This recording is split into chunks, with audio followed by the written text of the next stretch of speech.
French John Juricic. This is John Juricic, my co-host with the most. Yes, I'm sir. Robin Adair.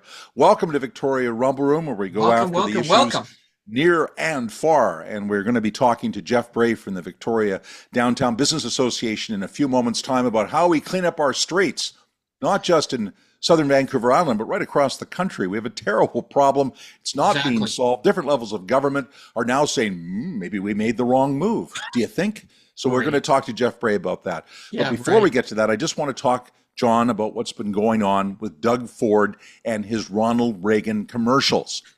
As we all saw, those of us watching the World Series, there were commercials running that showed Ronald Reagan talking about how much he disliked tariffs and how much he thought tariffs were an impediment to the U.S. economy, how they cost jobs, how they cost industry.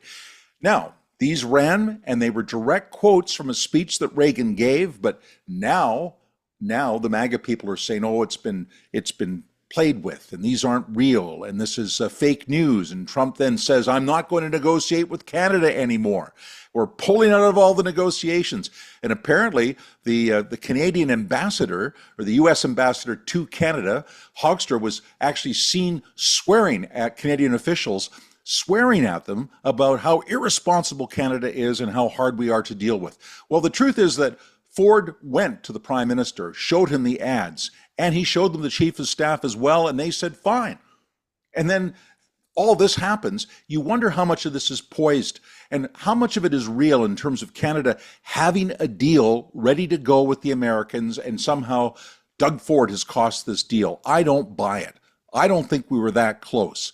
I think this is a calculated move by Carney. It's good cop, bad cop. It works for all parties. Doug Ford is voicing what a lot of Canadians think. Doug Ford has seen all these jobs disappear in Ontario. The car industry is threatened. Steel is threatened. Aluminum is threatened. Thank God he's stepping up. I mean, even David Eby's going to be running negative ads, he says. So we'll see what those are about. But I don't think it was a bad move, John. And that's my 2 bits to start off this show. Oh my God, I completely agree with you. Here's what I don't get, okay? Here's what is just every day is yet again startling. Trump says that was made up. What Reagan said was not true. It's a complete lie. How low can these folks go? Where can they possibly think that we believe that? The guy said it. It's on video. We're just copying what the president said. It's startling how they lie and lie and lie. And good for Doug Ford. He's turning out to be the prime minister that maybe we all really wanted. Well, we want to see negotiations proceed. We want a fair negotiation. We don't want something rammed down our throats. Canada justifiably has been in Asia building new relationships. Carney's talking about moving to a situation where 50% of our exports go to other countries other than the United States over the next 10 years. That is the right move. But none of this, oh, now we've made a terrible mistake. We've offended Donald Trump. Good. I'm glad. He offends me every day. So, John, I think the Rumble Room at least is on side with this. I don't know how the rest of the country feels, but I feel pretty good about taking this stand. Rest of the country stuff. We're going to be talking to Jeff Bray about that. So why don't we zoom him in? And now, just like that, there he is, Jeff Bray, Victoria Downtown Business Association. Jeff, so good to have you back in the Rumble Room. Thanks for having me again. Always enjoy it. Well, you know, I enjoy having you on because you're a voice of reason in the business community about what's been going on in our downtown streets. I'd like to get your read on what we're hearing these days. We hear now from the province, well, maybe we made the wrong decision about making the drugs so accessible. And we're hearing from the federal government, well, maybe this catch and release thing isn't so good and people maybe should be held a little bit longer. I mean, why the change in tone from government? And do you believe that this is going to make a dramatic difference on the streets? Well, I mean, I think, the Downtown Victoria Business Association, the Chamber, the business improvement associations across the province, chambers have all been saying this, along with many other groups, that, the sort of approach over the last 10, 15 years has not been working. And I think, governments at all levels are now hearing it. And quite frankly, they see the evidence themselves. So first of all, even with that, that helps. The fact that for businesses for many years felt like their voices were out in the wilderness and were unheard or heard but not important, or so I think right off the bat that does help, because business confidence is almost as important as business performance, because you're making future investments, you're making hiring decisions, lease renewals, all those things. But I would also say that we are seeing, some concrete changes. So the city came out with a community safety and well-being plan. It was a 99-point plan. There's lots in there. But one of the things they did was immediately put a greater emphasis on foot patrols for police, actually getting police down on the beat, and more bylaw. In our annual report, where we identified a lot of concerns, those are the two asks we have of the city, and they've responded with millions of dollars in response to that. I'm not suggesting it was solely because of us. And we're hearing that from our members, that they are seeing a benefit from those extra patrols. They're seeing them, but they're also seeing some of the reduction of street disorder issues. Obviously, there's places like Pandora that are still challenging, but I've had feedback from other areas that said, boy, we had a great summer, didn't have the same issues or not nearly as many issues. So we're seeing an impact there. We've been pushing on bail reform because we know it's a small number of people creating most of the problems. The federal government, tabled legislation last week. So first of all, what they've introduced, we're very supportive of. Our concern is the guardrails around, release isn't removed far enough for the person who's committing repeat nonviolent offenses. There's lots of discussion. We are having conversations with elected officials. We will probably be writing all the members of the Federal Justice Committee, making sure that the legislation and encompassing regulations, whatever they are, capture that person with 50 convictions for theft, that when he or she's arrested, they at least have to prove stay to the court in prison. Gee. Well, they at least have to demonstrate to the courts why they should receive bail. Oh, Don't forget, the issue is a Supreme Court of Canada decision that says basically you need to release people at the earliest possible time with the least amount of conditions. That's the Supreme Court of Canada. That's what everyone else is having to deal with. Okay, so we are Jeff, pleased. We can go after that too, Jeff. I mean, that's not because it's Supreme Court of Canada doesn't mean it still can't be challenged, right? No, exactly, and certainly, we think that the bail reform, it certainly can't hurt, and quite frankly, when the federal government says we're making bail reform, it's because they're recognizing that the current system isn't working. So we're just going to make sure that those guardrails are a little bit expanded. So Jeff, hold on. Yeah. I'm the color commentator part of the Victoria Rumble Room. I want to get to the to the emotive part of this. Okay, This is great stuff, and I want to hear more detail about it. You likely chat with business organization people right across Canada. This kind of malaise around lack of definitive action on solving drug addiction problems and solving crime has now, deeply embedded into the business person's psyche. All right. It's like, this is never going to change. Therefore, what are you hearing across Canada? This is not a Victoria, BC problem. This is right across Canada, and we're so fatigued with it, Jeff. Tell me what you're hearing. Come on. Gotta be some light. Well, so Robin mentioned in his opening that the premier kind of acknowledged that decriminalization probably wasn't the right policy. Most of what we're talking about in terms of mental health and addiction rests solely, squarely, and completely with the provincial government. And that's the same whether you're in Saskatchewan or here. They're responsible for healthcare. They're responsible for mental health. They're responsible for most of the actual administration of justice. So most of our focus has been on the provincial government saying, get on with it. We know what the problem is. You're talking about involuntary care. Great. But don't wait for the perfect facility with 10 beds to be built. Bring down some of those ATCO trailers from Site C that are now sitting vacant. Second some staff from other jurisdictions and start providing treatment and secure care for individuals.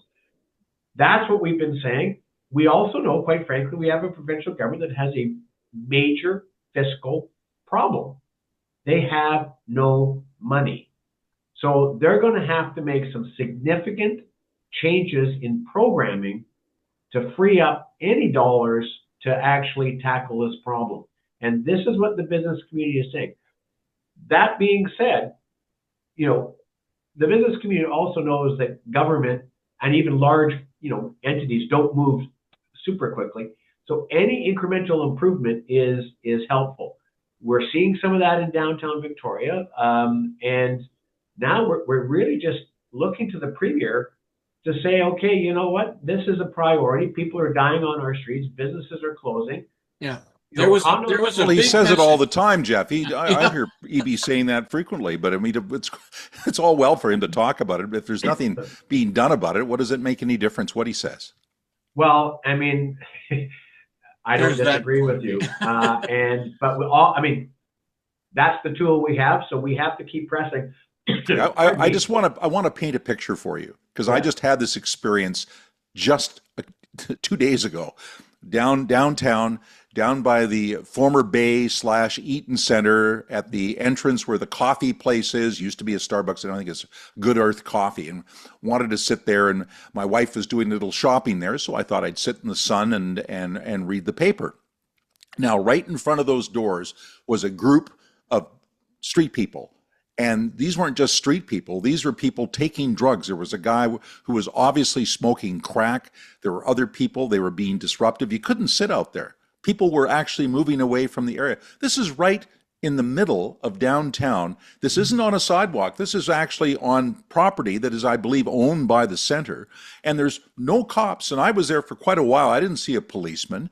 And you're saying it's all provincial government. It's a provincial government, but it's municipal that has to provide the policing. The province sends some structure, but it's really the federal government are the ones who've allowed all this open drug use. The drug laws are federal. We decided we're going to make marijuana easy, and suddenly everything else is easy too. I see open drug use on the streets, and you do too, Jeff. It's maddening. Is this not a federal problem? Isn't this something the feds have to get accountable for? Well, but okay, so let's take that very example, because I completely agree with you, and our members completely agree with you. So you call Vic PD. What is it that they are expected to do? Where are they going to take them? Well, if somebody's doing crack cocaine, that should be against the law, and they should be arrested. But we don't do that anymore. It's not against the law. What, to take crack cocaine in public? You can carry 2.5 grams of illicit drugs. They have said you can't use it in public. But what is it that you would think police would do with that person? They can steal from that store. They can assault somebody in that store. They can commit a violent crime. They will be out. They can be arrested. They will be out before the officer has finished the paperwork. What? But isn't this a federal law that has to change? If we want to see that change, this carrying hard drugs around, is that not the federal government? Yeah, in part, but also, again, physically. Just physically, you arrest that person. Physically, where do the police take them? Well, where did they do this like 20 years ago? Well, I feel like Jacob Marley. Are there no prisons? Are there no warehouses? I mean, exactly. We need to have bigger facilities. There aren't enough judges. Many more facilities for drug addicts, and we need places for people that are breaking the law to go. Don't you think? Absolutely, but that's the provincial government, right? They're in charge of corrections. They're in charge of court sheriffs. They're in charge of making sure we have enough judges. They're in charge of making sure we have enough crown prosecutors. Okay. That's the province. Here, okay. Let's jump to the solution side, okay? Because this is like blowing my head apart that this is happening. Sorry, Robin, that's a terrible analogy. But go for it, Johnny. Go for it. 1,000 times a day. Okay, Jeff. There are times when you've been the only voice in the media, indicating these frustrations and problems. That's not your job. Your job is to market downtown, and so I now see that there are some other voices joining you. Are there other business organizations in the region, and frankly, nationally, that should be supporting this message that you're telling us today? Like John Wilson from the Greater Victoria Chamber, who is stepping up. Exactly. And I think, that, that's very helpful because I think, not only does he represent downtown, but he represents businesses from across the region. This isn't even just in downtown.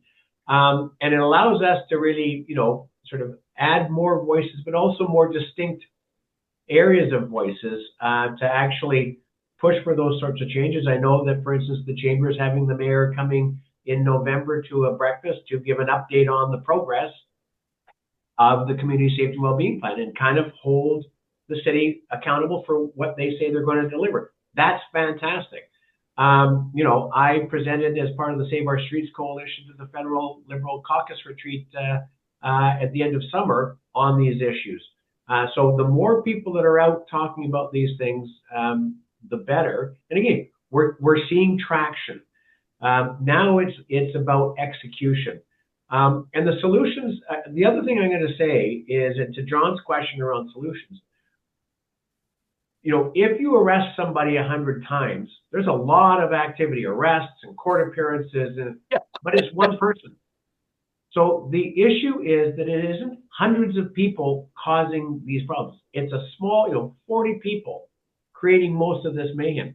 If we can hold those individuals in remand and have them off the streets, and it's about the 40 or 50 people you really see struggling on the streets, like you saw in front of the coffee shop. If we actually had involuntary care and we were just providing it now, and they're off the street safer, healthier, but also not disrupting business, you would see an immediate, massive reduction in a lot of these issues. But it means that government, and primarily the provincial government, has to change what they're doing. And they actually have to say, okay, Jane, John, you've actually lost the right to currently live out in our community because of the problems you're creating. We're going to provide you services, but here you go, and here's your ACO trailer, and we seconded some staff from Alberta or wherever to provide the services you need, but you're off the street. We're talking about 100 people that are creating a lot of this, and what you see when you get off the bus, what you see at the coffee shop, what you see on Pandora. We can't wait for perfect solutions. So I'd like any solution, Jeff. I don't need a perfect solution. I'd like any solution. Rather than having crack cocaine smoked in public right in front of our places where our children are walking around. It's crazy. So what does the business community need? Then that's what we're providing, not just focus on what the individuals need. We have to shift the pendulum a bit. So today's show was actually turning into one of quite frustration. Earlier, before you came on, Robin was chatting about some things nationally around trade. My commentary to him was how there's just open lying going on so prolifically across our democracies right now. This logic here that you're presenting to us is just so painfully we should do this. Why isn't it? Okay, therefore, let's talk about the political will. Last February, out of nowhere, a non-politician was elected just short of a majority because we're all so fatigued. We want solutions now. So what is your take on that? Like, why isn't EB doing this? Why isn't Carney doing it? Like, why? Well, they sound like they're doing it, but we don't see any evidence of it. Everybody's talking about it, but nobody's solving it. Well, I mean, I'm not trying to give credit or blame. The federal government did table significant legislation that's going to deal with a lot of these issues. Maybe not far enough, but it's better than we were before they tabled it. We've had the premier now admit things like decriminalization, wrong policy. So, these things take time, but we have, I mean, you're absolutely right. Federally, we had a bit of, Lazarus rising from the ashes. You had a provincial government where a single independent MLA was 44 votes away from winning a majority government out of nowhere, primarily on these types of issues as well as some economic issues on the land base.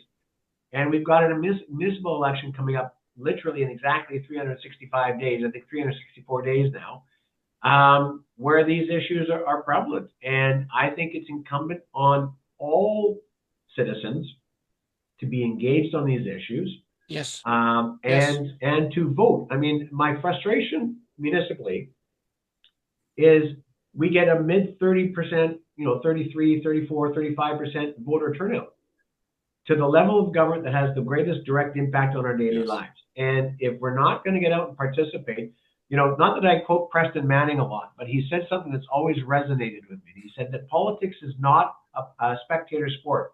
Those that don't participate are destined to be governed by those who do. Yep. So if we're not going to participate in the electoral process, we're going to get whatever we get and whatever policies we get. So my call to all business owners and their staff is to look at the issues that are important to you, important to your family, but also important to your business. Prioritize them. And then whether you live in Victoria, you live in View Royal, participate in the electoral process following that. We may have, a federal election sooner than later. We may even have a provincial election at some point. Who knows? We need to make sure that people are engaged on these issues. And again, when we vote, it's rare that you're going to be able to vote for an individual candidate or for a political party that hits every single box you have. But whoever hits the most boxes should earn your vote. And therefore, we should get out and participate. And I think that, that's at the end of the day, what's put pressures on elected officials is the majority of people saying, paint the widgets blue, and they keep insisting on painting the widgets red. They're going to pay the price at the ballot box. I want to just ask you about the political structure of the country. I think has shifted quite dramatically over the last 20 years. And I remember in the misty past when you were an MLA, Jeff, and there was another fellow that was an MLA on the other side of the aisle named Leonard Krogh. And here you are working very studiously and trying to help the business community in Victoria. Krogh is the mayor of Nanaimo, trying to defend that community. And the two of you are saying many of the same things. Mm-hmm. I'm wondering, the old axiom of left and right-wing people only care about business, and don't care about people, and don't care about trying to be compassionate, while left-wing people are always looking out for little people and helping people that are disadvantaged. I feel like that's kind of gone out the window. There's a lot of people now who do come from the center left who are saying this has gone too far. People still have to be accountable. We still have to have programs, and we still have to have places for people to go who are out of control.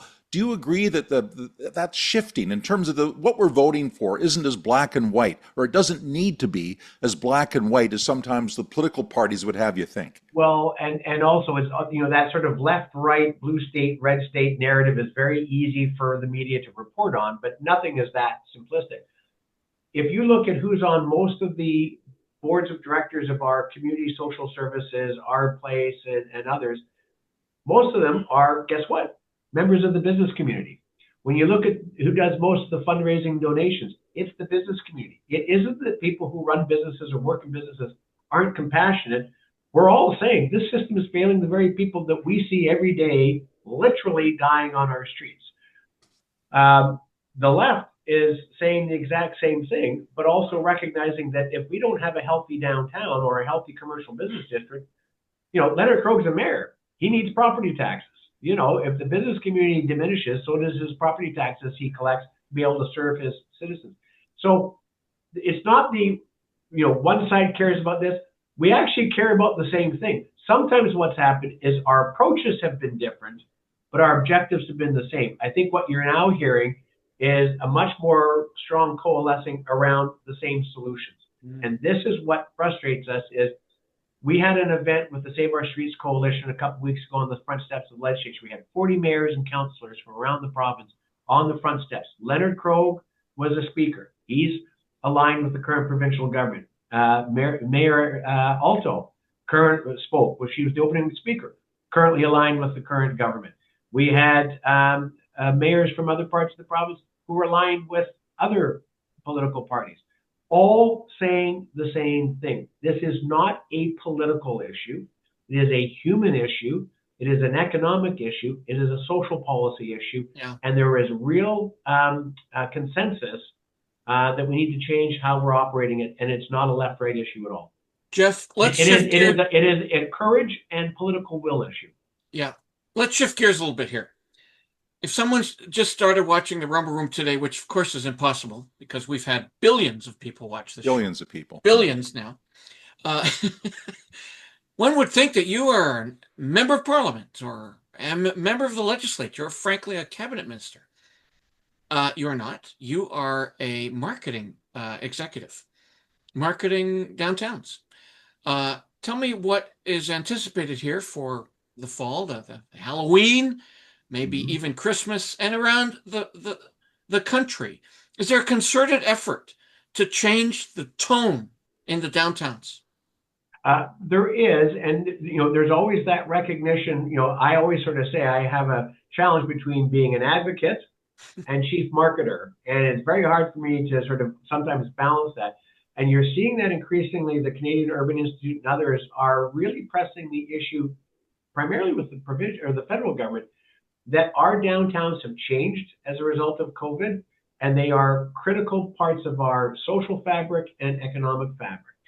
I would say that what we're going to see here locally is, and again, we don't do our big survey until after the holiday shopping season, but my anecdotal conversations with dozens of our members has been that it was a really strong summer. We had a great tourism season, but just overall a great summer. This time last year, if you talked to me a year ago today, I would tell you that there was a tremendous level of angst among many of our, ground floor retailers and hospitality. I would say that angst is significantly diminished. Doesn't mean that the challenges around costs and margins aren't there, but not the same level of angst. I think one of the things that we're going to probably notice is we had, 25,000 people, many of them live in this region, that have been out on strike for 8 or 9 weeks. Which hits the family budget significantly. So I suspect that we will see a diminishment in some of that spending as those families recover economically from being out on strike. We're glad that they're back. We're glad that they're back working because we know, again, that can be a huge strain on family budgets, especially if you're a single parent.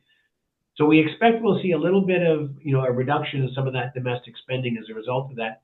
But we're not sensing the same level of concern around how November and December will go. We had 3 events downtown over the weekend, and until the rains opened up on Sunday, we had thousands of people downtown for Wicked Victoria. We had a major market event happening in Market Square on Saturday that was really full. So people are engaged, people are coming down. I think if we can get the liquor distribution branch rolling quickly and make sure that restaurants, especially smaller ones, have enough stock for holiday parties and things, we'll get through this December. Okay, I have a follow-up. Robin. I'll just quickly get into this and then we got to wrap pretty soon here. Oh, we're wrapping. Okay, here we go. Get that follow-up going, Johnny. One of the issues that's been identified across the region in the conversations I'm having is our relationship with Americans. How do we treat them when they come up as tourists?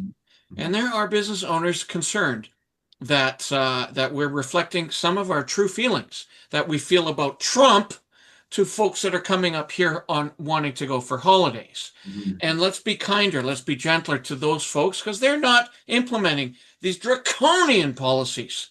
Is that something that you are finding yourselves and others across Canada are having to educate our business community and some of our communities around?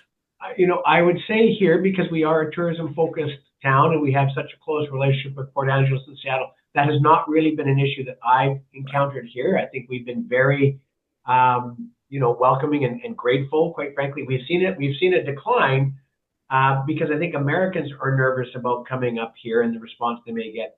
I would say also that BC and Nova Scotia are the 2 provinces least impacted by a lot of these tariffs. I think the mood in a place like Ontario may be well different. We'll see what happens after we do some ads around lumber costs in the U.S. But I think generally our retailers and our hospitality sector have been very welcoming when people come off the Clipper, people come off the Coho, and so I don't see that changing. We have a great relationship north-south here in Cascadia, quite frankly, that's a bit isolated from sometimes what happens in central Canada and It's a great relationship as long as they don't expect us to come down there and shop their side, because that's really dropped, Jeff? I mean, it's a one-way happy story. But before we go, I just want to ask you one more thing about closures of all these different coffee places downtown. Starbucks have been closing places merrily, and this all started with COVID. People weren't working downtown, but after COVID ended, a lot of people still aren't working downtown. And now we have the advent of artificial intelligence and how that's going to change the workforce. Fewer people working in offices. Everybody conducted themselves on Zoom as we are right now. I mean, how does the business community prepare for that? Because it certainly is giving the downtown a different look, isn't it? Well, certainly the provincial government is a major employer in downtown Victoria, and so that is one that our members have certainly noticed. But I would also suggest that what we're seeing increasingly in the private sector is people are back in the office pretty regular, maybe not 5 days, but certainly 4, maybe 3. And it's for a number of reasons. Most private sector would say we actually are more productive when we're working together, because we can collaborate, we can mentor, we can brainstorm. We can gossip. Yes. And people increasingly are saying, I don't want to be stuck at my kitchen nook on Zoom all day long. I want to hang out with my friends. I want to go out for a drink after work. I want to go see that play. So I think we're seeing a natural progression of people increasingly coming back into the office, whether their employers required or not. But there's no question that this is sort of the canary in the coal mine for me over the next year, is unless we see, real improvement and that the public sees real improvement around the streetscape, we may lose some of those second floor private offices, law firms, accounting firms, dentists. So that's why it's so important, because there isn't going to be the backfill of people coming back in. We're at record commercial vacancy rate now downtown, and most of the office consolidation with the public sector has not happened yet. They've made very clear they're not sending people back. So we need to preserve who's currently working downtown, because their employees like it and their customers and clients like it. Fair enough. Fair enough. Hey, Jeff, we're out of time, but this has been fantastic. Thanks for speaking to us on all these hard-hitting issues. And good rumbling. We're happy to hear that downtown is prospering, and we're happy to hear that business is doing well, certainly in BC, maybe better than other provinces, as you mentioned, because of the tariffs. But we'll keep an ear to the ground on that. Appreciate you being on the Rumble Room. And for now, to our many valued viewers, we say rumble on.